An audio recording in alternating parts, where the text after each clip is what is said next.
Glória a Deus. Boa noite, irmãos que estão aqui presentes nessa noite, todos que vão nos assistir, né, pelo YouTube. Eu faço parte do Tropa de Elite de Jesus e fico muito feliz em estar podendo trazer mais uma vez a palavra do Senhor aqui para vocês.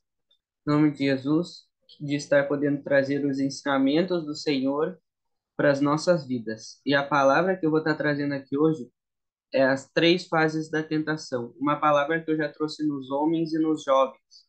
Só que eu mexi um pouco na palavra. Dei uma incrementada no caso. A Dai e o pastor Rony, por exemplo, já ouviram, mas vai ter coisas novas. A primeira fase da tentação é o corpo, a nossa carne. Então vamos lá. A primeira fase da tentação que o diabo tenta fazer conosco é a carne, que no caso é o câncer do nosso corpo, de certa forma, né? Afinal, todo pecado entra em nós através da carne. E por causa da carne, porque pecamos com o corpo, que é a carne, e desejamos com o corpo também, que é a carne. É natural que o diabo traga a nós a primeira tentação através da carne, já que é a nossa parte mais frágil e a mais fácil de cair. Amém? Agora nós vamos começar a compreender tudo isso através das Escrituras. Amém? Afinal, não existe jeito melhor de aprender a não ser com as palavras de Deus das Escrituras, né?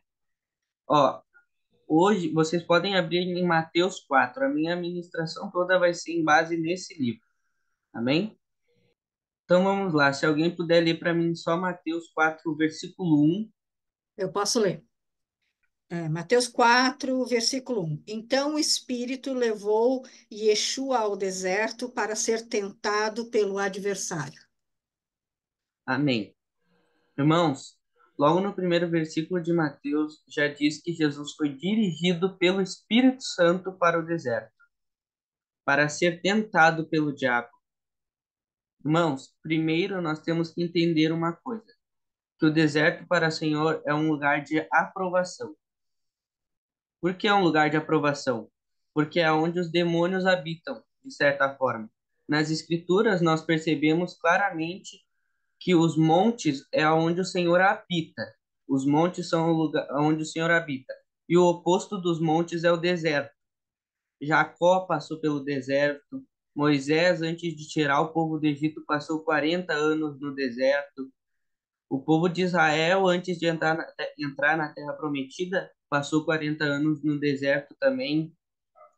Elias passou um tempo no deserto. Apóstolo Paulo passou 3 anos e meio no deserto. Em Apocalipse 12, fala que uma mulher com asas, que seria quem representa o povo de Deus, antes de entrar na Jerusalém, passou 1.260 dias no deserto. A palavra deserto em hebraico significa midavar, que significa dar a palavra, dar palavra.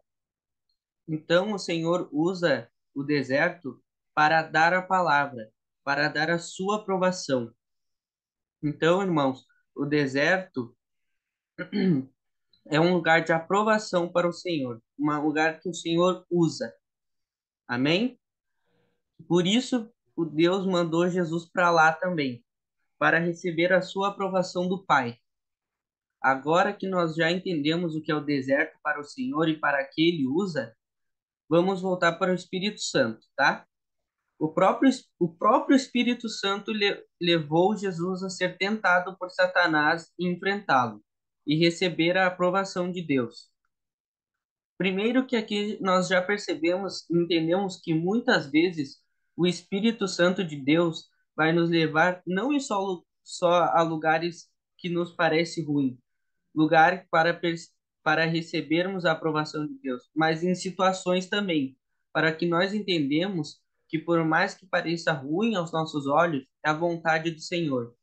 E se Ele nos colocou nesse lugar ou uma situação que nos parece ruim, é porque Ele tem um propósito. Amém? Ele tem um propósito com nós. Então a gente não deve reclamar jamais, porque senão a gente vai estar reclamando do Senhor. Lá em Lucas 22:42 diz: Pai, se queres, afaste de mim este cálice. Contudo, seja feita a tua vontade e não a minha. Isso quer dizer que seja feita a vontade do Senhor. Nós não devemos reclamar jamais quando acontecer algo ruim. Jamais. Afinal, a gente mesmo que pede para que ele faça a vontade dele. Então, no momento em que a gente reclama, a gente vai estar se contradizendo, vai estar mentindo de certa forma, porque a gente pediu para ele fazer a vontade dele, mas quando ele fez, a gente reclamou. Amém? Agora, voltando ao assunto da tentação. O Espírito Santo levou Jesus ao deserto, a Satanás, para ser tentado. E agora vocês devem estar se perguntando, né? Por que que o Espírito Santo fez isso? Por que que ele levou Jesus a Satanás? Primeiro, porque era a vontade de Deus, como eu falei agora. Nada acontece sem ser a vontade dele. E o segundo motivo era que Jesus tinha que vencer o seu principal inimigo. Era óbvio, né, que Jesus teria muitos outros inimigos, mas todos eles seriam mandados pelo próprio diabo. Amém? Se alguém puder ler para mim Mateus 4, versículo 2. Eu leio aqui. E quando ele jejuou 40 dias e 40 noites, ele teve fome. Amém. E isso é normal, irmãos. Jesus teve fome. Afinal, apesar de tudo, Jesus era uma pessoa como nós, no que diz respeito à fome, sede e necessidades, como nós. Amém? Agora eu vou ler em Mateus 4:3. O tentador aproximou-se dele e disse: Se és mesmo o Filho de Deus, manda que essas pedras se virem em pães.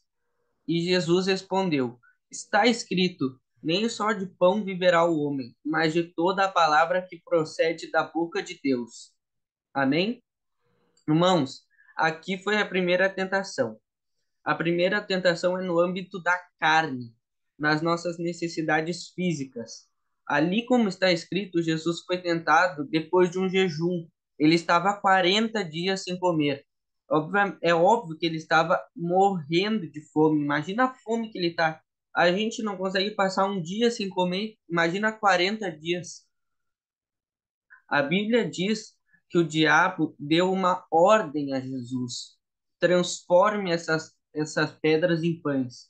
Irmão, aqui nós também entendemos, aprendemos que Satanás só se aproxima de nós quando nós estamos de alguma forma ou algum modo frágeis, quando nós temos alguma necessidade.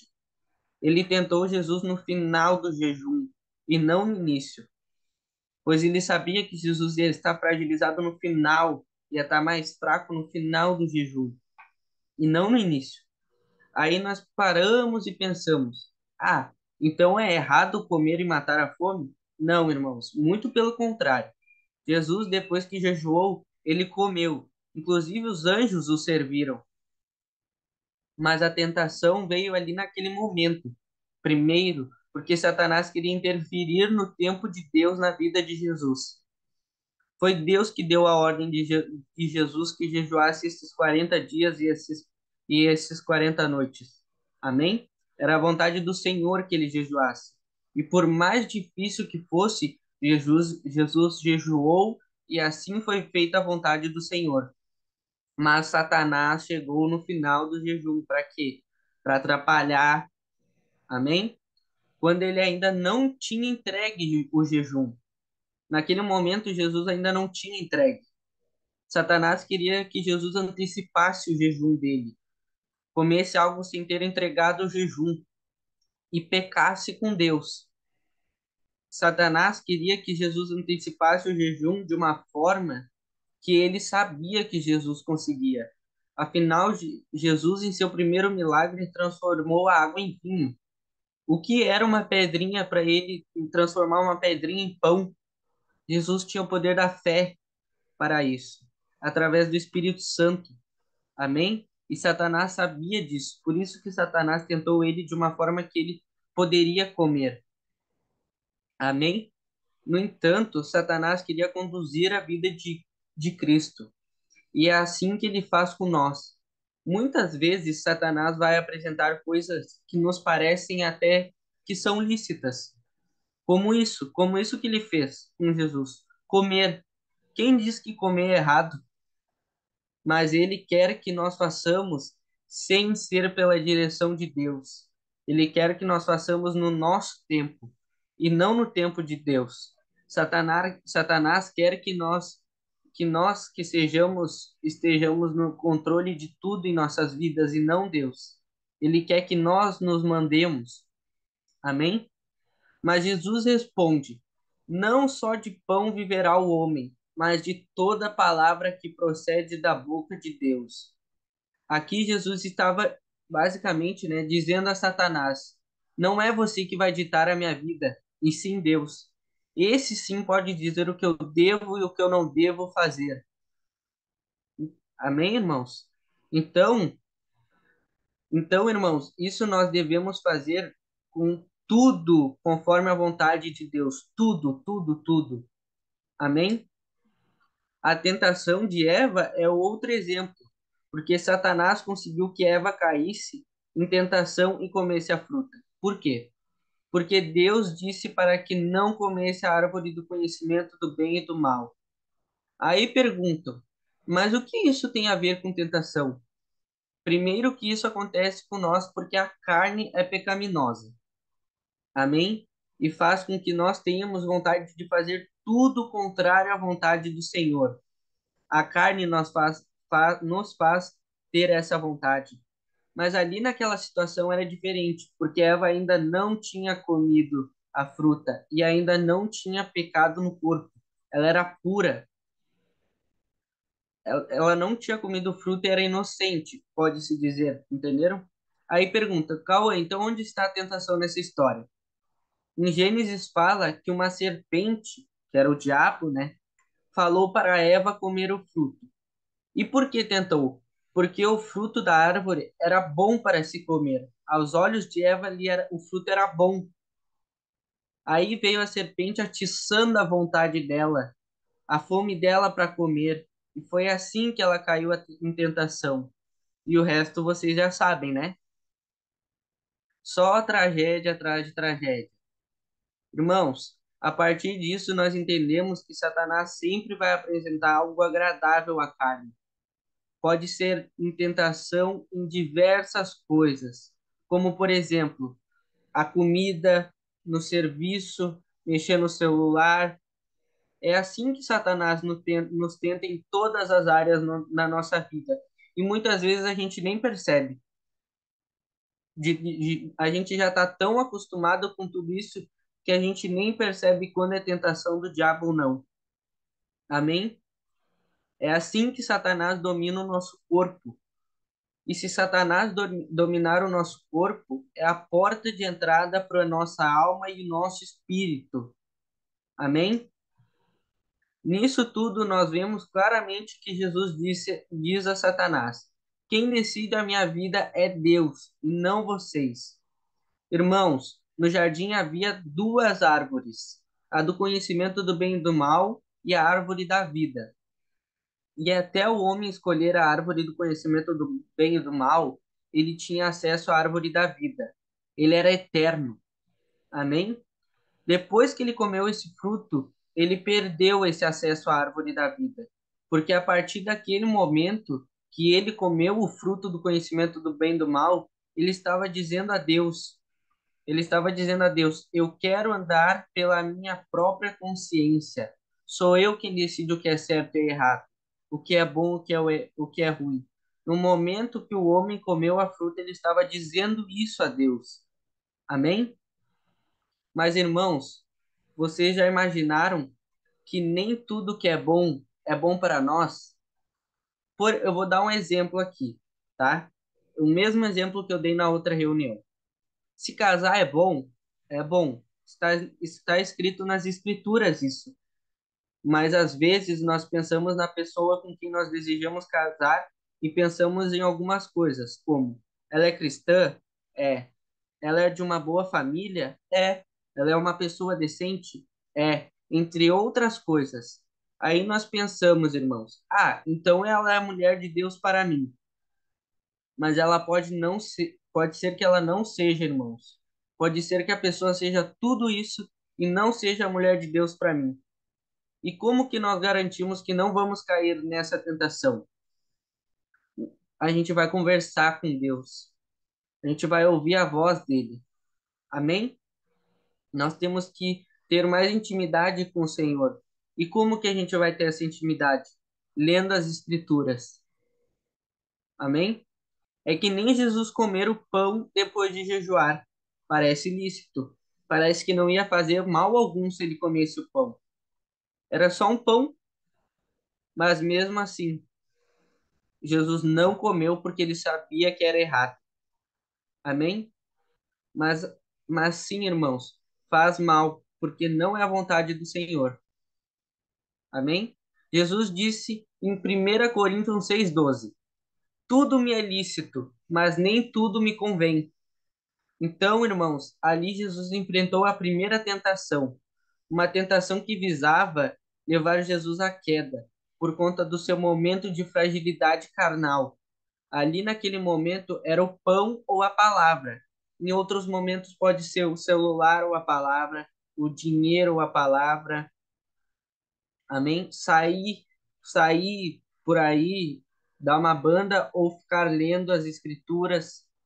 Amém? Jesus nos ensina para não andarmos pelo que sentimos, e sim pela palavra de Deus. Amém? Agora eu vou ler a segunda fase da tentação. A segunda fase da tentação é a alma. Em Mateus 4, versículo 5 diz, do 5 ao 7.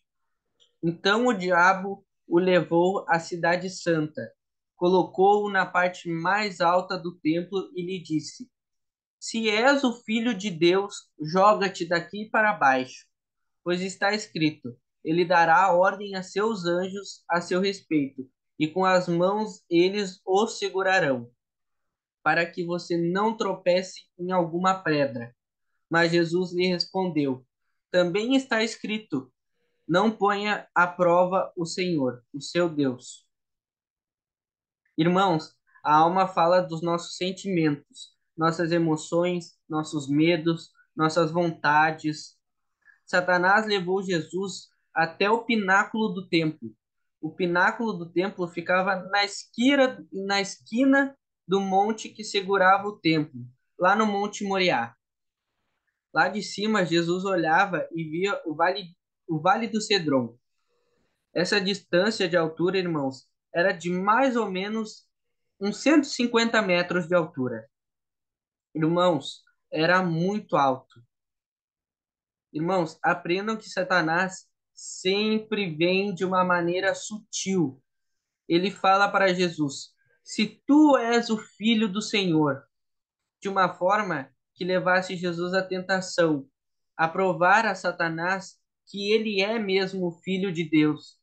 Porque lá no capítulo 3 de Mateus, no batismo de Jesus, Deus fala a Jesus que ele era o seu filho amado. E em seguida vem Satanás dizendo: será mesmo? Será se tu és mesmo o filho amado de quem ele fala? Então prove, te jogue, porque está escrito que os anjos vão te suster e não vão permitir que tu tropeces em nada. A tentação aqui foi no nível da alma. Entendam isso, irmãos. Satanás sempre vai jogar um será ou um se. Ele sempre vai jogar isso para pregar dúvida na vontade de Deus em nossas vidas. Então, irmãos, se alguém está nesse momento passando por essas emoções, esse será de Satanás, que tem o papel de pregar dúvida em nós, no que diz respeito ao amor de Deus, para nós pensarmos assim, ó, se nós fôssemos mesmo amados por Deus, ele se importaria com nós. Satanás tentou abalar a alma de Jesus, porque ele já estava fragilizado após os 40 dias. E além disso, ele já tinha sido tentado do pão. Imagina, se Satanás pode levar, pôde levar, né, Jesus ao Monte Moriá, pôde mostrar todos os reinos para ele, Satanás também deve ter mostrado Jesus, e Satanás deve ter feito Jesus ver aquelas pedras como um pão bem gostoso. Daí tu imagina Jesus já tá 40 dias sem comer e ainda ver pão na frente dele e aguentar não comer o pão. Imagina o quão fragilizado ele já estava. Nisso, irmãos, nós podemos perceber que é semelhante com o desejo, a ganância da fama. Porque se Jesus tivesse se jogado de fato, a palavra de Deus ia se cumprir e os anjos iam sustentar ele. Agora imaginem, irmãos, o templo era um lugar onde era visitado o tempo todo por milhares de pessoas. Imagina todas essas pessoas vendo isso. Iam se encantar com Jesus. Ele ia virar super famoso. Irmãos, quantas vezes Satanás não nos tenta dessa forma, para vivermos pela fama, vivermos com a aprovação das pessoas e esquecer de Deus. Então, irmãos, temos que tomar cuidado para não começarmos a acreditar que o amor de Deus não é suficiente para nós, que para sermos felizes precisamos de fama e não de Deus, que é mais importante ter 1.000 seguidores no Instagram. Sim, nós usamos o Instagram, usamos essas ferramentas, mas não podemos deixar a subir a cabeça e tomar o lugar de Deus. Amém? Jesus responde a Satanás mais uma vez pela palavra: não tentarás o Senhor teu Deus.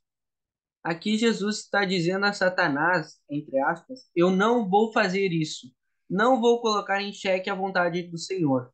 Eu não vou colocar em dúvida a promessa de Deus, porque ele sempre cumpre com o que fala. Então, irmãos, saibam que primeiro Satanás tenta pela carne, depois o segundo nível é o da alma. Amém? Agora vamos para a terceira fase do espírito, que é o espírito. Em Mateus 4, do 8 ao 9, diz: depois o diabo o levou a um monte muito alto e mostrou-lhe todos os reinos do mundo e o seu esplendor. E disse-lhe: tudo isso te darei se te prostrares e me adorares. Irmãos, eu vou falar primeiro sobre Moisés, tá? Eu acho que todo mundo conhece Moisés, né? Todo mundo sabe que Moisés não entrou na Terra Prometida, não sabe? Irmãos, Moisés não entrou na Terra Prometida por um motivo. E esse motivo é um assunto para outra reunião. O que nós devemos perceber é que antes de Moisés morrer, Deus levou ele no Monte Nebo. Amém? E a Bíblia fala que o Senhor levou Moisés até o monte e antes de ele morrer, o Senhor mostrou a terra prometida a ele. Aqui nós percebemos que o que eu falei no início da ministração, vocês lembram? Que o monte é o lugar onde Deus habita. Tanto que quantas pessoas da Bíblia ele não levou nos montes para conversar? Algumas. Irmãos, voltando ao assunto da Terra Prometida, quem pesquisar e ver alguma foto do Monte Nebo, percebe que dá para ver mesmo Jericó, o Mar Morto, Jerusalém, a Galileia e etc. Tudo e a Terra Prometida. Só que Moisés não entrou na Terra Prometida. Ele morreu no monte e não entrou na terra Prometida por um erro, um único erro. Aí agora Satanás colocou em Jesus em um monte muito alto. E já que a aprovação de Jesus foi no deserto da Judéia, o monte mais alto do deserto da Judéia fica em frente a Jericó. E esse monte, quando está no topo dele, quando Jesus estava no topo dele, ou qualquer outro discípulo que fosse lá no monte, dava para ver certinho, reto assim, o Monte Nebo, um de frente para o outro. Então Satanás colocou Jesus no alto do monte, primeiro, para perceber, para parecer que ele estava perto de Deus. Porque, como eu tinha dito antes, Deus habita nos lugares dos montes, nos altos dos montes.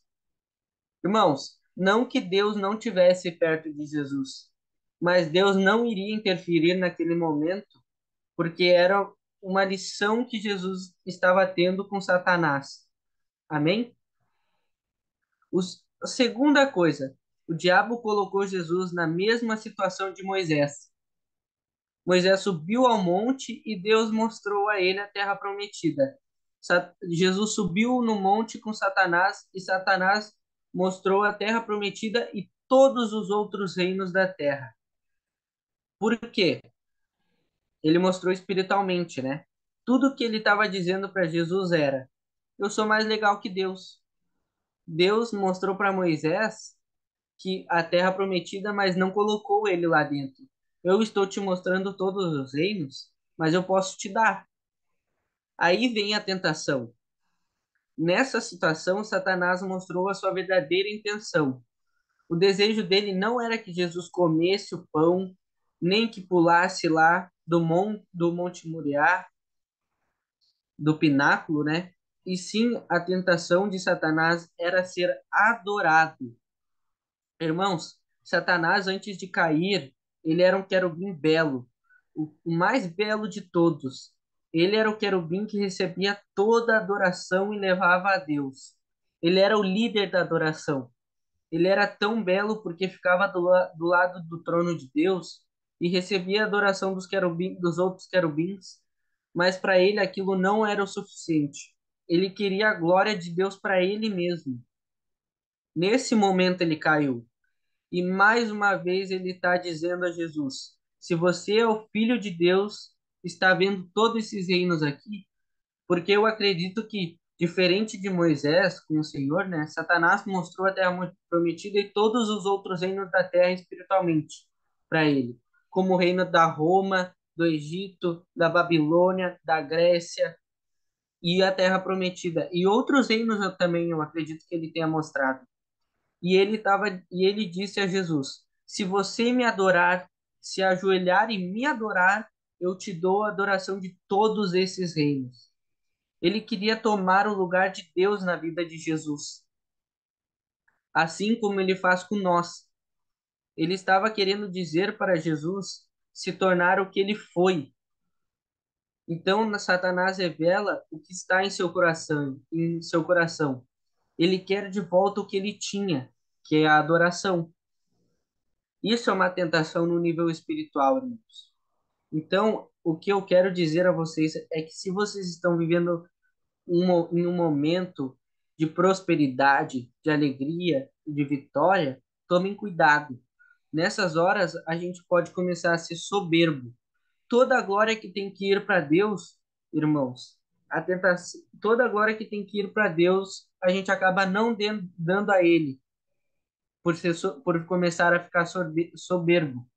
A tentação espiritual é a tentação mais séria, irmãos. É Satanás nos fazendo se sentir soberbo, autossuficiente e não precisar depender de Deus para viver. É Satanás fazendo nós acharmos mais interessante os aplausos da pessoa do que o amor de Deus. Então, irmãos, tomem cuidado.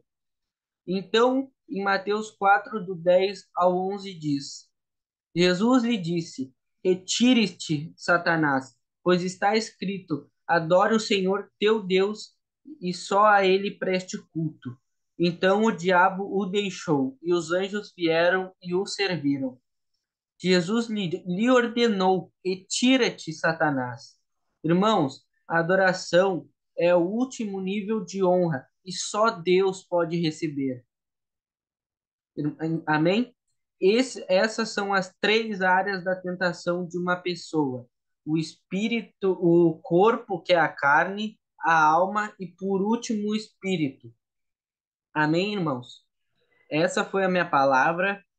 Amém? Agora, para nós encerrarmos, eu vou passar a ceia. Vamos ceiar. Amém? Todo mundo está com a sua ceia aí? Tudo ok? Vamos lá. Enquanto comiam, Jesus tomou o pão e deu graças. partiu e deu aos seus discípulos, dizendo: Tomem e comam, isto é o meu corpo. Agora eu vou orar. Paizinho, obrigado, Senhor, por entregar o seu filho, Pai unigênito, Pai, na cruz por nós, Senhor. Paizinho, apesar de nós não merecermos, Senhor, o Senhor, Pai, entregou o seu filho, Pai, por amor a nós, Pai. Obrigado, Senhor, por dar esse amor a nós, Pai, por permitirmos, Pai, ser tão íntimo com o Senhor, Pai. Pai, nos perdoe, Pai, pelo pecado de cada dia, Pai, que nós cometemos, Senhor. Nós te agradecemos, Pai, pela honra de ter o perdão do Senhor, Pai, para podermos, Pai, viver com o Senhor, Pai. Em nome de Jesus, Senhor, nós te agradecemos e te louvamos em todo momento, Pai. Se em algum momento, Pai, nós caímos em tentação, Pai, nos perdoe, Senhor. Em nome de Jesus, Pai. Nós te amamos de uma tal forma, Pai, inexplicável, Pai. Em nome de Jesus, amém. Podemos comer o pão. Em seguida tomou o cálice, deu graças e o ofereceu aos discípulos, dizendo: Bebam dele todos vocês. Isto é o meu sangue da aliança, que é derramado em favor de muitos, para o perdão de pecados. Eu digo que, de agora em diante, não beberei deste fruto da videira, até aquele dia em que beberei o vinho novo com vocês no reino do meu Pai. Amém? Paizinho, obrigado, Senhor, por nos dar, Pai, essa oportunidade, Pai, de poder reinar, Pai, e viver a eternidade, Pai, ao seu lado, Senhor, Paizinho. Obrigado, Pai, por nos dar a oportunidade, Pai, de nós podermos, Pai, viver a eternidade, Senhor, conversando com o Senhor, Pai, de te conhecer, Pai, de te ver pessoalmente algum dia, Senhor. Obrigado, Pai, por nos dar a salvação, Pai. Em nome de Jesus, Senhor. Obrigado por tudo, Senhor. Nós somos muito gratos a Ti, Pai. Pai, nos perdoe, Senhor, por todos os anos de vida, Pai, que nós vivemos sem te conhecer, Pai. Sermos, Pai, ignorante ao ponto, Pai, de te conhecer, Pai, e não buscar ser íntimo com o Senhor, Pai. Não buscar ser próximo de Ti, Pai. Nos fingirmos, Pai, de louco, Senhor. Agora, Pai, nós mudamos, Pai. Nós queremos, Pai, cada vez mais, Pai, se aproximar de Ti, Senhor. Em nome de Jesus, Pai. Amém.